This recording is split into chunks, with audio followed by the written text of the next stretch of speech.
Комиссиони озодиҳои динии Амрико хост то фишор болои Тоҷикистон бештар шавад. нигаронии хешовандони Далери Эмомалӣ аз бетафовутии додгоҳҳо нисбат ба шикояти ӯ.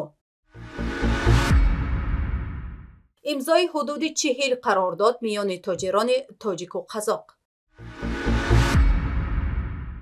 таҷаммӯи бархе аз бошқирдистониҳо барои қасосгирӣ аз муҳоҷирони тоҷик.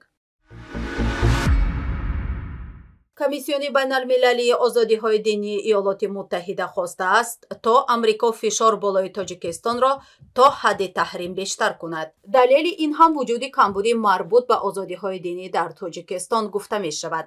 комиссиони байналмилалии озодиҳои динии Иёлоти Муттаҳида гузориши солонаи худ дар умури эътиқодӣ дар ҷаҳонро мунташир кардааст.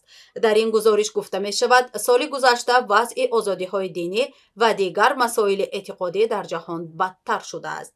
бар маҳзи ин комиссиони байналмилалии озодиҳои динии Иёлоти Муттаҳида Тоҷикистонро вориди феҳрасти кишварҳое кардааст, ки озодии дин дар онҳо боиси нигарониҳои вижа аст.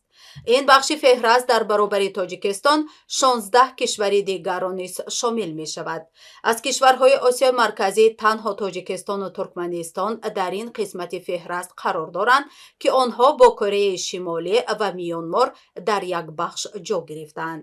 дар ин гузориш аз шаҳрванди Тоҷикистон ва рӯҳонии Исмоилӣ Музаффар Давлатмиров ёдоварӣ мешавад, ки ба далели ҷаноза кардани афроди кушташуда дар зимни эътирозҳои Хорух ба 5 соли зиндон маҳкум шудааст.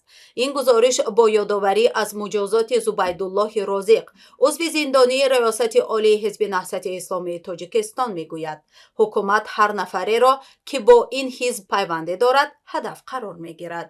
боздошт ва истирдоди афроди пайванд ба ин ҳизб аз хориҷ низ аз дигар иқдомоти ҳукумати Тоҷикистон дар заминаи саркӯби диндорон қаламдод шудааст. зимнан ин комиссион Амрикоро тавсия додааст дар сурате Тоҷикистонро дар умури таъмини амният кӯмак кунад, ки қонун марбути озодиҳои динии кишвар ислоҳ шавад. ҳамчунин гуфта мешавад, бояд ба Тоҷикистон фишор ворид шавад то нафарони зиндониеро, ки фаъолияти динӣ осоишта доштаанд, озод намояд. ҳамзамон аз Амрико тақозо шудааст нафарони аз мақомоти Тоҷикистонро, ки дар барҳам задани озодиҳои динӣ даст доранд, таҳрим кунад. бо гузашти беш аз 4 моҳ шикояти назоратии рӯзноманигори зиндонии тоҷик дар робита ба бозбинии парвандааш бозрасӣ нашудааст.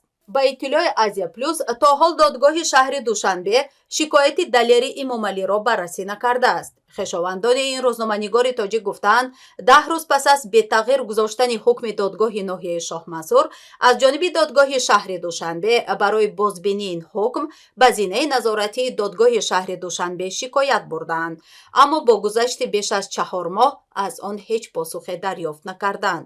яке аз хешовандони Далери Эмомалӣ гуфтааст, дар ин муддат вакили дифоъ 2 маротиба аз додгоҳ пурсид, ки натиҷаи баррасии дархости мо чӣ шуд. 2 дафъа ҳам як посух буд. дида мебароем. рӯзи дақиқро намегӯянд. намедонем чаро онҳо баррасӣ намекунанд.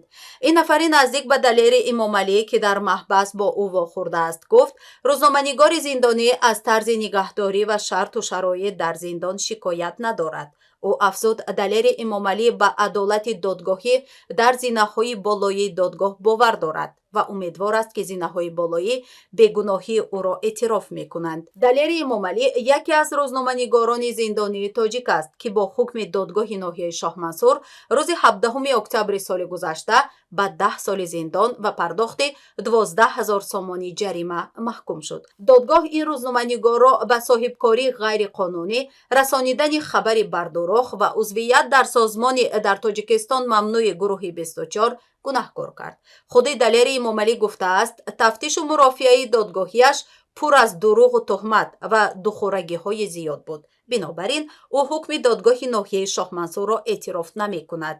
шикояти Далери Эмомалӣ дар зимни таҷлил аз рӯзи байналмилалии озодии баён расонае шуд.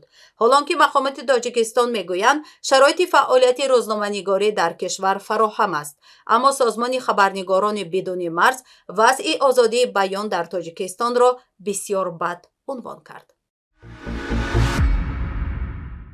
میان تاجران تاجیک و قزاق در استانه قزاقستان 39 قرارداد صادراتی به امضا رسیده است که معاملات حدود 2 میلیارد دلاری را فرا میگیرد.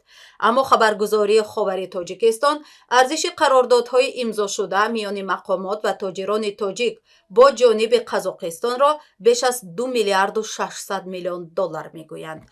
به اطلاع سایت نخست وزیر قزاقستان، این قراردادها صادرات آهنی، گندم، گلخاک، کوکس نفتی، تجهیزات مربوطه توسعه صنعت کوهی، ماشین‌ها و دیگر محصولات را شامل می‌شوند. این منبع ارزش این قراردادها را بیش از 1 میلیارد و 800 هزار دلار گفته است.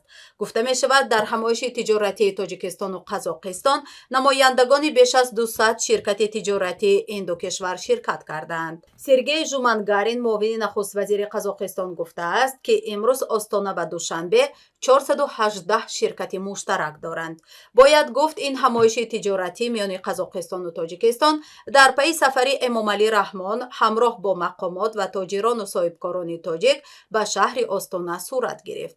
اما کارشناسان امور اقتصادی واردات بیشتر به تاجیکستان در قیاس با صادرات کمتر از کشور را به منفعت دوشنبه رسمی نمی‌دانند. به قول آنها این نابرابری به کمبود ارز خارجی در تاجیکستان منجر می شود.